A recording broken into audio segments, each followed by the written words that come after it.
The door slammed behind her as she fled the library, and Amara could still taste whiskey on her lips, could still feel the ghost of his mouth against hers, demanding and desperate and utterly devastating. Kim Taejun had kissed her. Gently, not carefully, but like a man who'd been holding his breath underwater for years, and she was the first gasp of air, like he'd been dying slowly and her lips were the only cure. Hands had been in her hair, her fingers had clutched his shirt, and for those few shattered moments nothing else existed, not the debt, not the power imbalance, not the 1,000 reasons this was impossible. Just his taste, his heat, the way he'd whispered her name against her mouth like it was the only word in any language that mattered anymore. She'd kissed him back. Heaven help her, she'd kissed him back with everything in her, every lonely night in this compound, every moment she'd heard his footsteps outside her door, every time she'd caught him watching her with those dark, haunted eyes that saw too much. Now her hands shook as she pressed them against her bedroom door, her heart hammering so violently she thought her ribs might crack. Fear crawled up her spine, not of him, but of how easily she'd melted, of how desperately she'd wanted more, of the hunger she'd tasted in his kiss that matched the ache building in her own chest. He was drunk, he'd said so himself. Tomorrow he might regret everything. Tomorrow those walls might slam back up and she'd be nothing but his translator again, professional, distant, safe. The way he'd looked at her before his lips crashed into hers, the way his voice had broken when he'd said, "I've wanted to do this since the moment you walked into that conference room." Touched her lips, still swollen from his kiss, still burning. This was dangerous, this was a cliff edge and she was already leaning over. But 2 weeks ago, she'd arrived in Seoul expecting a monster. Lagos smelled like rain the morning Amara's father stopped eating. The letter sat between them on the kitchen table, Korean characters neither of them could read spelling out a debt that would consume everything. 13 million won, a business loan sold to someone in Seoul, someone named Kim Taejun. "I'll fix this, Baba," she whispered. 3 days later a contract arrived. They needed a translator. Korean and Malay, 2 years, salary enough to erase the debt.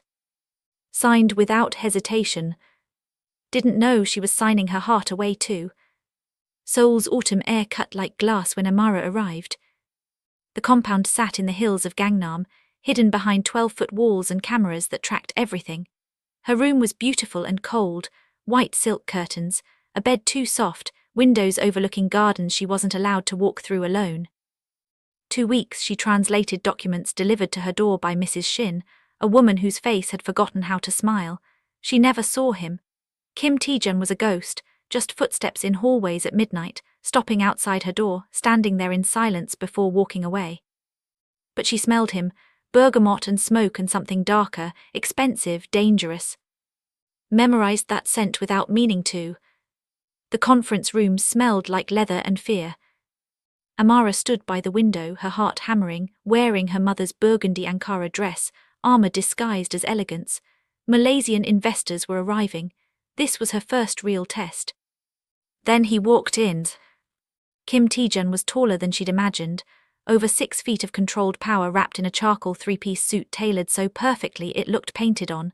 Sharp jawline, high cheekbones, black hair swept back from a face that belonged in museums. When he moved, it was like watching water flow, fluid, economical, devastating. But it was his eyes that stopped her breath.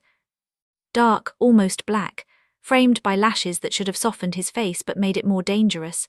Eyes that saw everything, revealed nothing, held secrets that could drown you. He was 29 and looked like fallen angels probably looked, beautiful enough to make you forget the fall. Their eyes met. The world tilted. Watched something flicker across his face, surprise, recognition, something that looked like pain. His jaw tightened, his hand curled into a fist at his side, then slowly released. Miss Okonkwo, his voice was deep, smooth, devastating. He said her name like he'd been practicing. Mr. Kim, her voice didn't shake, a miracle.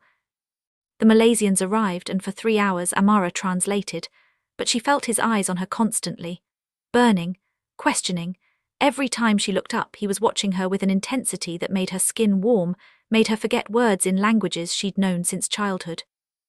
When the Malaysians complimented her in Malay, too beautiful to waste on translation, Taejun's response was ice wrapped in silk.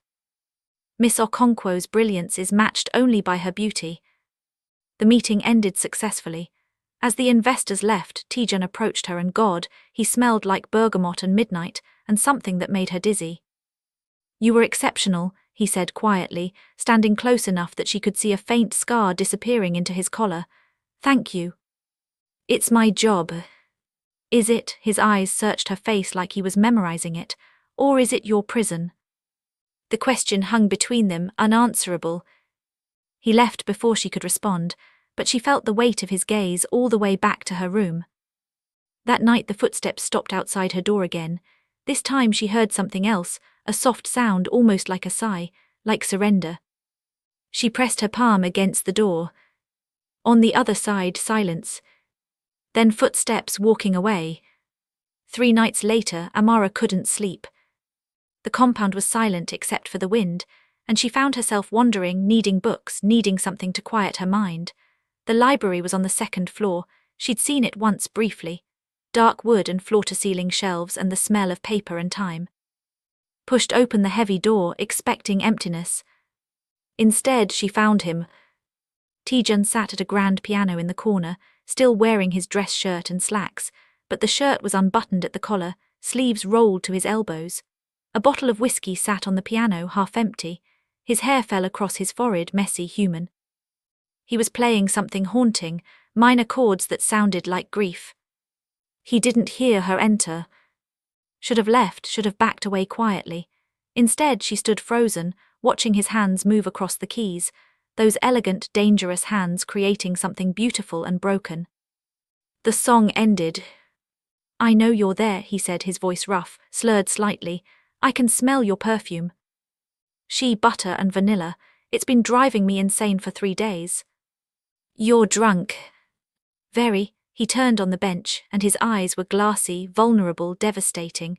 "But not drunk enough to forget how you looked in that conference room. Not drunk enough to stop wanting things I have no right to want." "Taejun, do you know what it's like?" He stood, moved toward her, and she should have stepped back but couldn't. To see someone and feel your chest crack open. To hear someone speak and forget every language you've ever learned because suddenly there's only one word that matters, and that word is their name. He was close now, so close she could see the whiskey on his breath, the exhaustion carved into that perfect face, the hunger in his eyes that matched the ache in her chest. "You should go," he whispered. I'm not safe right now." "Safe from what?" "From doing this." He kissed her. Gently, not carefully, but like a man drowning, like she was air and he'd been underwater for years. His hand cupped her face, his other arm wrapped around her waist, pulling her against him, and God, he tasted like whiskey and desperation, and something she couldn't name but needed more of. Should have pushed him away. Instead, she kissed him back.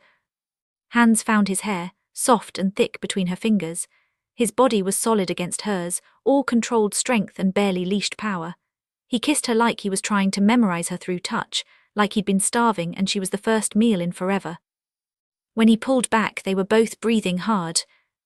"I've wanted to do that since the moment you walked into that conference room," he said against her lips. "I'll want you every way I can have you, and I shouldn't." Left without another word. Amara barely made it to her room before her legs gave out. Sat on the edge of the bed, hands shaking, touching her lips where his mouth had been. Her heart hammered so violently she thought it might crack her ribs. The taste of whiskey lingered, mixed with something else, just him, and she couldn't tell if she wanted to run back or run away. Fear crawled up her spine, not of him, of this, of how easily she'd melted, of how desperately she'd kissed him back like she'd been waiting for it without knowing. He was drunk, he'd said so himself. Maybe tomorrow he'd regret it.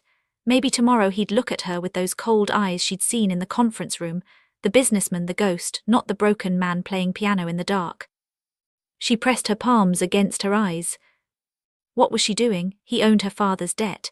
He held all the power. This wasn't romance, this was dangerous. This was a trap dressed up in bergamot and beautiful hands, and a voice that made her forget every warning her mother had ever given her. The way he'd looked at her, the way he'd said her name like prayer. Lay back on the bed, staring at the ceiling, feeling something in her chest she couldn't name. Something that felt like falling but also like flying. Something uncertain and terrifying and impossible to walk away from. Sleep didn't come. just lay there replaying the kiss, wondering if tomorrow would shatter everything. The note arrived at 6 p.m. * my room, 7 p.m. please. Amara dressed carefully, a simple black dress, nothing special, and walked to the west wing with her heart in her throat. She knocked on the carved door at exactly 7. Come in. The room smelled like him, dark furniture, bookshelves, windows overlooking the garden where paper lanterns swayed in the wind. Taejun stood by those windows wearing black slacks and a white shirt, hair still damp like he'd just showered. He looked sober, tired, beautiful in a way that hurt. Thank you for coming, he said quietly. I owe you an apology. Last night I was drunk and I crossed a line I had no right to cross. It won't happen again. The words hit her like cold water. Oh, her voice came out small. Your father's debt is cleared. I arranged it this morning. The contract is void. You're free to leave whenever you want. I'll arrange a flight, an apartment, whatever you need. You don't owe me anything. Should have felt relief, should have felt gratitude. Instead, she felt something crumbling inside her chest. That's it, her voice was steadier now. You kiss me like that and then just dismiss me. Jaw tightened. I'm trying to do the right thing. By pushing me away. By giving you a choice. By not being the man who keeps you trapped because he's selfish enough to want what he can't have. What if you can have it? He turned and the look on his face, raw, vulnerable, desperate, made her breath catch. Don't, he whispered. Don't say things like that unless you mean them. Crossed to him, stood close enough to feel the heat of him, smell the bergamot that made her dizzy. I mean it. Amara kissed him. Like the library, not desperate or hungry, just soft, sure, choosing him the way he'd given her the freedom to choose. For a heartbeat he didn't move. Then he made a sound, something broken and relieved, and kissed her back. His hands found her waist, gentle but firm, pulling her closer. This kiss was different, sober, intentional, like he was memorizing the taste of her, the shape of her mouth, the way she fit against him. Stay, he whispered against her lips. Not because of the debt, not because you have to, but because you want to. I want to. He kissed her again, deeper, walking her backward until her legs hit the bed. She gasped against his mouth, and he pulled back slightly, eyes searching hers. Tell me to stop. Don't stop. He lowered her onto the bed, his body covering hers, and God, the weight of him felt like safety and danger all at once. He kissed her slowly, her lips, her jaw, the curve of her neck, like he had all the time in the world and intended to use every second. Hands moved with careful precision, asking permission with every touch. Her dress, his shirt, skin against skin, everything slow, deliberate, like they were learning a new language together. When he finally pressed into her, she gasped his name and he stilled, forehead against hers. Okay, his voice was wrecked. Yes.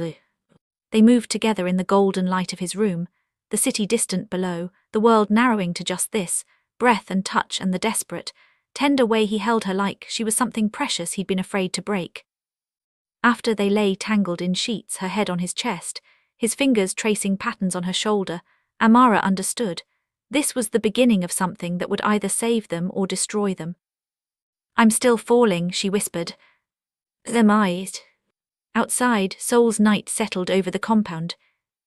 Inside, two people who shouldn't fit found a way to anyway, through language and loneliness, and the desperate, dangerous hope that sometimes the most impossible loves are the ones worth fighting for. Sometimes falling isn't the danger, sometimes it's the only way to fly.